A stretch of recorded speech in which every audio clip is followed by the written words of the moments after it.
स्वागत है आप सभी का आपके अपने YouTube channel Vinod Hindi point में। आज के इस वीडियो में पढ़ने वाले हैं संपूर्ण हिंदी साहित्य से संबंधित महत्वपूर्ण स्वरचित वन लाइनर प्रश्न जो सभी परीक्षाओं के लिए महत्वपूर्ण है, खासकर बिहार टीआरई 3 और टीआरई 4 की परीक्षा के लिए। वर्षा विनोद कविता जो है यह लावनी छंद में लिखा गया है। वर्षा विनोद कविता है किसका? भारतेंदु हरिश्चंद्र की यह कविता है और इसका छंद है लावनी छंद। सभी प्रश्न को आप ध्यान से देखते जाइए। राधा कृष्ण दास भारतेंदु के फुफेरे भाई थे। पूछा जा सकता है भारतेंदु के फुफेरे भाई का क्या नाम था, तो राधा कृष्ण दास। प्रताप नारायण मिश्र को अंग्रेजी गद्य साहित्य का एडिशन शुक्ल जी ने कहा। पूछा गया है शुक्ल जी ने अंग्रेजी गद्य साहित्य का एडिशन किसे माना है? प्रताप नारायण मिश्र को। बालकृष्ण भट्ट को अंग्रेजी गद्य साहित्य का स्टील माना है। एडिशन प्रताप नारायण मिश्र को माना है और स्टील जो है बालकृष्ण भट्ट को माना है। भारतेंदु जैसी रचना शैली के कारण प्रताप नारायण मिश्र को प्रतिभा भारतेंदु और द्वितीय चंद भी कहा जाता है। भारतेंदु जैसी रचना शैली के कारण प्रताप नारायण मिश्र को प्रतिभा भारतेंदु और द्वितीय चंद भी कहा जाता है। महत्वपूर्ण है, द्वितीय भारतेंदु हरिश्चंद्र किसे कहा जाता है? तो प्रताप नारायण मिश्र को। प्रताप नारायण मिश्र ब्राह्मण पत्रिका के संपादक थे। ठीक है, प्रताप नारायण मिश्र जो है ये ब्राह्मण पत्रिका के संपादक थे। सर सैयद अहमद खान ने हिंदी को गंवारू बोली कहा है। सर सैयद अहमद खान ये उर्दू के समर्थक थे और इन्होंने हिंदी का विरोध किया। हिंदी को इन्होंने गंवारू बोली कहा है। सर सैयद अहमद के साथ साथ गारसा दत्तासी ने भी हिंदी का विरोध किया। हिंदी के समर्थक में जो है श्रद्धाराम फुल्लैरी और जॉर्ज ग्रेसन ये सभी थे, लेकिन विरोध में सर सैयद अहमद खान, गारसा दत्तासी ये दोनों थे। रानी केतकी की कहानी का दूसरा नाम उदयभान चरित है। इंशाअल्लाह खान की ये कहानी है और इसका दूसरा नाम है उदयभान चरित। महत्वपूर्ण है। प्रथम गद्य ग्रंथ का नाम है भाषा योग वशिष्ठ। प्रथम गद्य ग्रंथ का नाम है भाषा योग वशिष्ठ। इसके रचनाकार है राम प्रसाद निरंजनी। प्रथम गद्य लेखक राम प्रसाद निरंजनी, ये इन्हीं की रचना है भाषा योग वशिष्ठ। भारतेंदु युग की समय सीमा है 1857 से 1900 ईस्वी। भारतेंदु युग की समय सीमा 1857 से लेकर के 1900 ईस्वी तक मानी जाती है। भारतेंदु को हिंदी नवजागरण का अग्रदूत और आधुनिक काल का जनक कहा जाता है। पूछा जाता है ये प्रश्न, हिंदी नवजागरण का अग्रदूत और आधुनिक काल का जनक किसे कहा जाता है? तो भारतेंदु हरिश्चंद्र को। भारतेंदु को हिंदी रंगमंच के आद्य संस्थापक और हिंदी साहित्य का पितामह भी कहा जाता है। हिंदी साहित्य का पितामह भारतेंदु हरिश्चंद्र और हिंदी रंगमंच के आद्य संस्थापक के रूप में भारतेंदु हरिश्चंद्र जाने जाते हैं। भारतेंदु युग में गद्य का आरंभ नाटकों से हुआ। भारतेंदु युग में गद्य का आरंभ नाटकों से माना जाता है। दुर्लभ बंधु नाटक ये भारतेंदु हरिश्चंद्र का है। शेक्सपियर के अंग्रेजी नाटक मर्चेंट ऑफ वेनिस का अनुवाद है।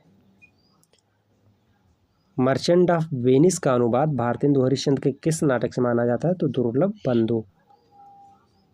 भारतेंदु हरिश्चंद्र ने कुल 17 नाटकों की रचना की। मुद्रा राक्षस विशाख दत्त के संस्कृत नाटक का अनुवाद है।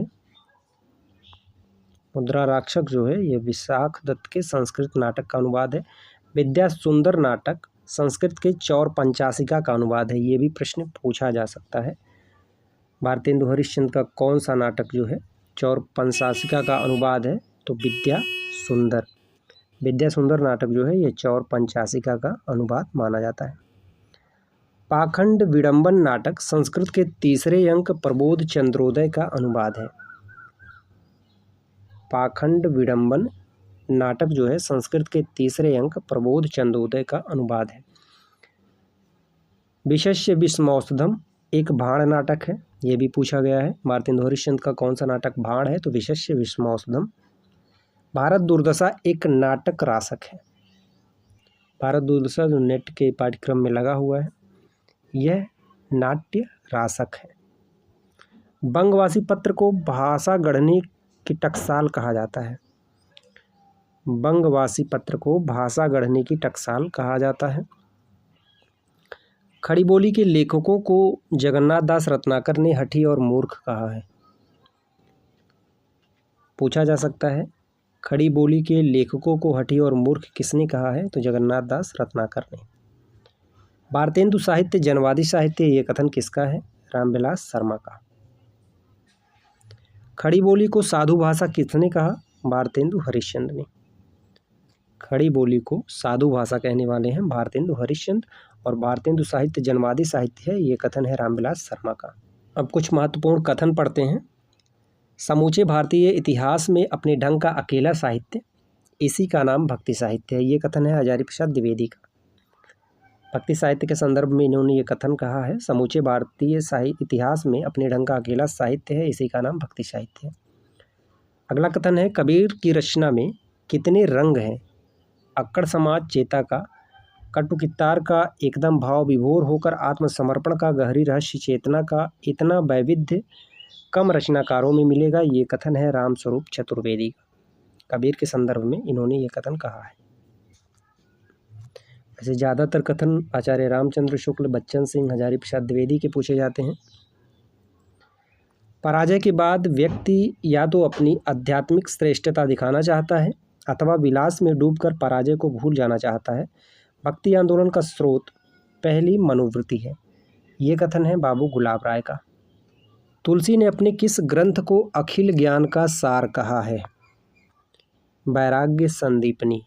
अखिल ज्ञान का सार तुलसीदास ने अपनी रचना वैराग्य संदीपनी को कहा है। ब्रजभाषा में ये लिखा गया है, वैराग्य संदीपनी। शब्दार्थ का सार काव्य है और काव्य का सार रस है, ये कथन किसका है? तो देव कवि का ये कथन है। देव कवि की लगभग 72 रचनाएं हैं, जिसमें विलास के नाम से ज़्यादातर रचनाएं हैं। भाव विलास, भवानी विलास, देव विलास, ये सभी रचनाएं देव की हैं। घनानंद की भाषा देव कवि को जो है हाथी से कुचलवाकर मार डाला गया था। घनानंद की भाषा सरल और स्वाभाविक है, जिसमें लक्ष्यार्थ और व्यंग्यार्थ का प्राधान्य है। डॉक्टर वासुदेव सिंह का ये कथन है। रीतिकाल का सम्यक प्रवर्तन केशव दास द्वारा भक्ति काल में ही हो गया था, ये कथन है विश्वनाथ प्रसाद मिश्र का। इस काल को कलाकाल नाम देना समीचीन ज्ञात होता है, उसमें कला का प्रांजल रूप अनायास ही दृष्टिगत होता है, ये कथन है डॉक्टर राम कुमार वर्मा का। कलाकाल नाम किसने दिया है? तो रमाशंकर शुक्ल रसाल ने। भारतेंदु ने अपनी किस कृति में देसी राजाओं को गधा या रासव कहा है? भारत दुर्दशा में भारतेंदु हरिश्चंद्र ने देसी राजाओं को गधा कहा है। भारतेंदु की राजभक्ति परक कविता का नाम है भारत भिक्षा। कविता संवर्धनी सभा के संस्थापक कौन है? भारतेंदु हरिश्चंद्र। भारतेंदु हरिश्चंद्र को भारतेंदु की उपाधि किसने और कब दिया? महत्वपूर्ण है। सार सुधा निधि पत्रिका द्वारा 1880 ईस्वी में रामेश्वर दत्त व्यास के साथ साहित्य प्रेमियों ने दिया था। भारतेंदु हरिश्चंद्र को भारतेंदु की उपाधि जो है रामेश्वर दत्त व्यास के साथ साथ और साहित्य प्रेमियों ने दिया था 1880 ईस्वी में। भारतेंदु ने लगभग कितने काव्य कृतियों की रचना की? 70। भारतेंदु ने पेनी रीडिंग नामक गोष्ठी का गठन किया। महत्वपूर्ण है। पेनी रीडिंग नामक गोष्ठी का गठन किसने किया? भारतेंदु हरिश्चंद्र। भारतेंदु ने तदीय समाज की भी स्थापना की। तदीय समाज की स्थापना भारतेंदु हरिश्चंद्र ने की। भारतेंदु ने मिस्र में विजय पर किस ग्रंथ की रचना की? मिस्र में लड़ाई हो रही थी और मिस्र पर जब विजय पाया गया तो उस समय इन्होंने लिखा विजयनी विजय पताका। विजयनी विजय पताका ये जो है मिस्र के विजय पर लिखी गई भारतेंदु हरिश्चंद्र की रचना है। भारतेंदु ने लॉर्ड रिपन की प्रशंसा में किस ग्रंथ की रचना की? रिपनाष्टक। लॉर्ड रिपन की प्रशंसा में रिपनाष्टक ग्रंथ की रचना की। भारतेंदु कृत खड़ी बोली कविता का नाम है दशरथ विलाप। गद्य का परिष्कृत रूप किस पत्रिका में सामने आया? हरिश्चंद्र पत्रिका। गद्य का परिष्कृत रूप जो है हरिश्चंद्र पत्रिका में सामने आया। कवि वचन सुधा, बाल बोधनी, हरिश्चंद्र चंद्रिका, ये सभी जो है भारतेंदु हरिश्चंद्र की पत्रिका है। भारतेंदु की कौन सी पत्रिका नारी शिक्षा के लिए है? बाल बोधनी महत्वपूर्ण है। भारतेंदु की पत्रिका बाल बोधनी जो है यह नारी शिक्षा के लिए है। पढ़ते हैं आचार्य रामचंद्र शुक्ल के महत्वपूर्ण कथन। कबीर तथा अन्य निर्गुणपंथी संतों के द्वारा रागात्मिकता, भक्ति और ज्ञान का योग तो हुआ है, पर कर्म की दिशा वही रही जो नाथपंथियों के यहाँ रही। ये कथन है आचार्य रामचंद्र शुक्ल का।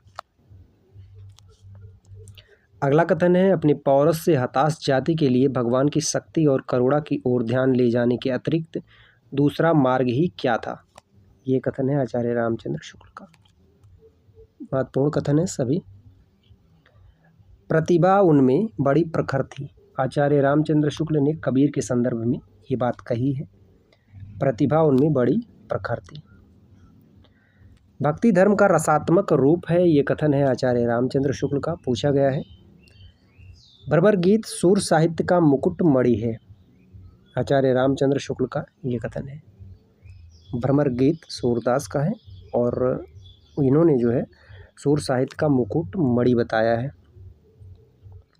सूरदास की रचना में संस्कृत की कोमलकांत पदावली और अनुप्रासों की वही छटा नहीं है जो तुलसी की रचना में दिखाई पड़ती है। आचार्य रामचंद्र शुक्ल का ये कथन है। महत्वपूर्ण है। हिंदी काव्य की सब प्रकार की रचना शैली के ऊपर गोस्वामी तुलसीदास ने अपना ऊंचा स्थान प्रतिष्ठित किया है। यह उच्चता किसी और को प्राप्त नहीं है। आचार्य रामचंद्र शुक्ल ने तुलसीदास जी के संदर्भ में यह बात कही है। यदि प्रबंध काव्य एक विस्तृत वनस्थली है तो मुक्तक चुना हुआ गुलदस्ता, ये भी कथन आचार्य रामचंद्र शुक्ल का है। कई बार ये पूछा गया है। कबीर ने अपनी झाड़ फटकार के द्वारा हिंदुओं और मुसलमानों का कट्टरपन दूर करने का जो प्रयास किया वह अधिकतर चिढ़ाने वाला सिद्ध हुआ। आचार्य रामचंद्र शुक्ल का ये कथन है कबीरदास के संदर्भ में। एक प्रश्न आपके लिए है, प्रश्न को ध्यान से सुनिएगा। कबीरदास की भाषा को बाणी का डिक्टेटर किसने कहा है? कबीरदास की भाषा को सदुक्कड़ी भाषा किसने कहा है? और कबीरदास की भाषा को पंचमेल खिचड़ी किसने कहा है? इन तीनों के उत्तर आप कमेंट बॉक्स में देंगे। मिलते हैं अगले वीडियो में कुछ नए तथ्यों के साथ। तब तक के लिए नमस्कार।